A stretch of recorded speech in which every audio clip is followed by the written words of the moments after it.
जावियार बहुत गुस्से के आलम में घर दाखिल होता है तो निगार बेगम और गुज़नफर बहुत परेशान हो जाते हैं, जबकि जावियार सिर्फ यही बार बार कहता है कि मैं छोड़ूंगा नहीं उसे जान से मार दूंगा। और फिर अपने माँ बाप को बताता है कि आज मैंने दुर्रे नायाब को देखा और पता है वो किसके साथ थी, वो जुनैद के साथ थी। और फिर गुस्से के आलम में दुर्रे नायाब को मारने के लिए निकलता है।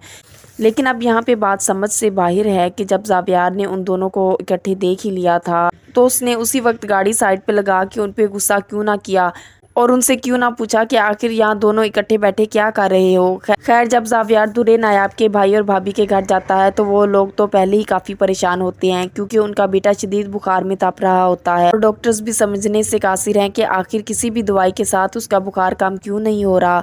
तो निकहत अपने शौहर नईम से कहती है कि शायद हमें दुर्रे नायाब की आहें और बददुआएं लग गई हैं क्योंकि हमने उसके दर्द को तो समझा ही नहीं था। वो कितना तड़पती थी अपने बेटे के लिए और उससे मिलने के लिए, लेकिन हम उसकी तड़प को समझ ही नहीं पाए। अब जब मेरा बेटा बीमार हुआ है तो मुझे एहसास हो रहा है कि एक माँ के लिए अपने बच्चे की तकलीफ़ किस कदर अजियतनाक होती है। इसी दौरान दरवाजे पे दस्तक होती है तो दोनों को यही लगता है कि शायद दुर्रे नायाब होगी। अब जैसे ही नईम जाके दरवाज़ा खोलता है और अपने सामने जावियार को पाता है तो शदीद गुस्से में भड़क उठता है और पूछता है कि अब तुम्हारा यहाँ क्या काम है।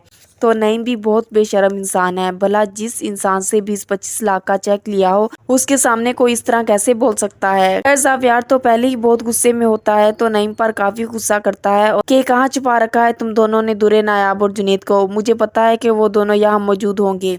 अब यहाँ नईम और निकहत जिन्हें सब मालूम हो चुका है कि दुर्रे नायाब बेकसूर और बेगुनाह है, उस पर लगाए गए इल्जामात सरासर झूठे और बेबुनियाद हैं। फिर जुनैद ने भी दुर्रे नायाब और सब घर वालों के सामने ये बात कही है कि मैं उसे अपनी बहन समझता हूँ। तो वो दोनों जावियार को बताते क्यों नहीं कि उन दोनों के बीच ऐसा कोई रिश्ता नहीं है, दोनों एक दूसरे के लिए बहन भाइयों की तरह हैं। लेकिन कोई भी जावियार को ये बात क्लियर नहीं कर रहा। अब जावियार आगे बढ़कर सारे घर को छान मारता है लेकिन उसे दुर्रे नायाब घर में कहीं नहीं मिलती तो वो गुस्से की हालत में घर वापस चला जाता है। दूसरी तरफ तानिया को जब ये पता चलता है कि जावियार दुर्रे नायाब के घर गया है तो वो एक तूफान बर्पा कर देती है और अपने सास ससुर को कहती है कि आपने जावियार को रोका क्यों नहीं।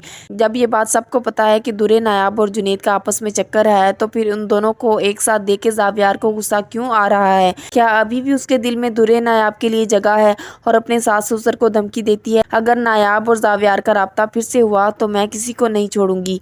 गुज़नफर और निगार सोचते हैं कि आखिर वो कौन सा मनहूस दिन था जब हमने तानिया और जावियार की मंगनी करने का सोचा था। आखिर इस लड़की की असलियत हमें पहले क्यों ना पता चली।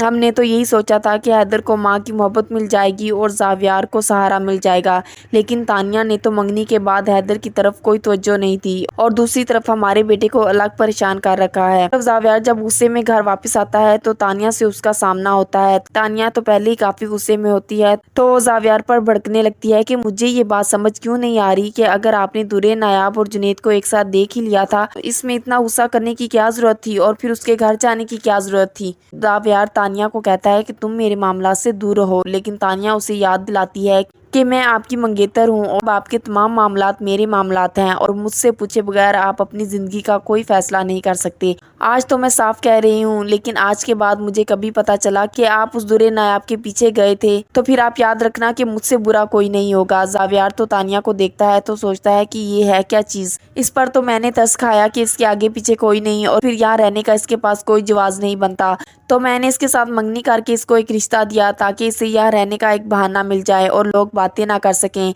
लेकिन ये तो मेरे ऊपर ही चढ़ाई कर रही है। तो वो तानिया से कहता है कि मंगेतर होने का ये मतलब नहीं है कि तुम हर वक्त मुझसे सवाल जवाब करती रहो।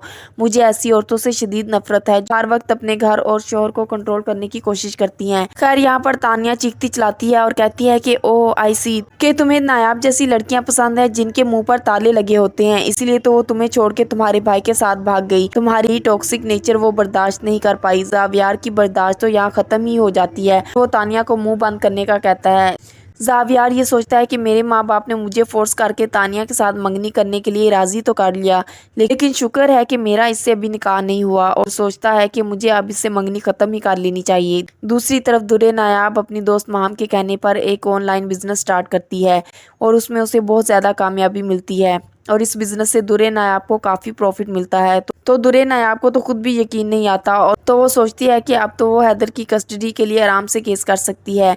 جنید جب گھر آتا ہے تو درے نایاب جنید سے بھی اپنی کامیابی شیئر کرتی ہے۔ جنید بھی اس کی کامیابی پہ کافی خوش ہوتا ہے اور اسے مبارکباد دیتا ہے اور کہتا ہے کہ مجھے تو پہلے ہی یقین تھا کہ آپ جو بھی کام کریں گی اس میں آپ کو کامیابی ضرور ملے گی۔ درے نایاب کہتی ہے کہ میں اپنے پاؤں پر کھڑا ہونا چاہتی تھی، زندگی میں آگے بڑھنا چاہتی تھی اور اس سب میں آپ نے اور مام نے میرا بہت ساتھ دیا۔ دوسری طرف حیدر پر اب کوئی بھی توجہ نہیں دے رہا اور وہ سارا دن روتا ہی رہتا ہے کیونکہ جمیلہ تو سارا دن گھر کے کاموں میں مصروف ہوتی ہے اور دوسری طرف تانیہ تو حیدر کے رونے پر ذرا بھی پرواہ نہیں کرتی۔ زاویار جب آفس سے واپس آتا ہے تو جمیلہ اسے جا کے بتاتی ہے کہ حیدر تو آج سارا دن روتا رہا ہے اور اس کی طبیعت بھی ٹھیک نہیں تھی۔ تو زاویار پریشان ہو کے کہتا ہے کہ موم اور تانیہ کہاں تھے، تم نے انہیں کیوں نہیں بتایا؟ جمیلہ بتاتی ہے کہ نگار بی بی تو کسی کام سے باہر تھیں اور تانیہ بی بی کے سر میں درد تھا۔ زاویار تانیہ کے پاس آتا ہے اور پوچھتا ہے کہ حیدر کی طبیعت کافی خراب تھی تو تم نے اس کی دیکھ بھال کیوں نہیں کی؟ تانیہ تو اپنے دل کی بات زبان پر لے ہی آتی ہے اور کہتی ہے کہ ایک ماں سے بڑھ کر بچے کی دیکھ بھال کوئی نہیں کر سکتا۔ تو یہی کہتی ہوں زاویار کہ تم حیدر کو درے نایاب کے حوالے کر دو کیونکہ مجھے تو چھوٹے بچوں کو سنبھالنے کا کوئی ایکسپیرینس نہیں ہے اور میں حیدر کا مزید خیال نہیں رکھ سکتی۔ زاویار تو یہ سن کر حیران ہی ہو جاتا ہے کہ جب تانیہ نے اس سے منگنی کی تھی تو یہی کہا تھا کہ میں حیدر کو ماں بن کر پالوں گی، آپ اس طرح کی باتیں کر رہی ہے۔ تو تانیہ سے کہتا ہے کہ مجھے نہیں پتا تھا کہ تمہاری یہ سوچ ہوگی، اگر ایسا ہے تو میں ابھی تم سے منگنی ختم کرتا ہوں۔ تانیہ کہتی ہے زاویار اتنا ایموشنل ہونے کی ضرورت نہیں ہے، اگر تم حیدر کو درے نایاب کے حوالے کر بھی دو گے تو حیدر رہے گا تو تمہارا ہی بیٹا، ابھی وہ بہت چھوٹا ہے، ماں کی گود میں پلے گا تو زیادہ اچھا ہوگا، جب بڑا ہوگا تو تم اسے واپس لے آنا۔ تو ناظرین، ڈرامہ سیریل میں ابھی تک تو کوئی بھی مسئلہ حل ہوتا دکھائی نہیں دے رہا۔ کمنٹ سیکشن میں اپنے خیالات کا اظہار ضرور کیجیے گا۔ مزید ویڈیوز کے لیے چینل کو سبسکرائب اور بیل آئیکن کو پریس کرنا مت بھولیے۔ شکریہ۔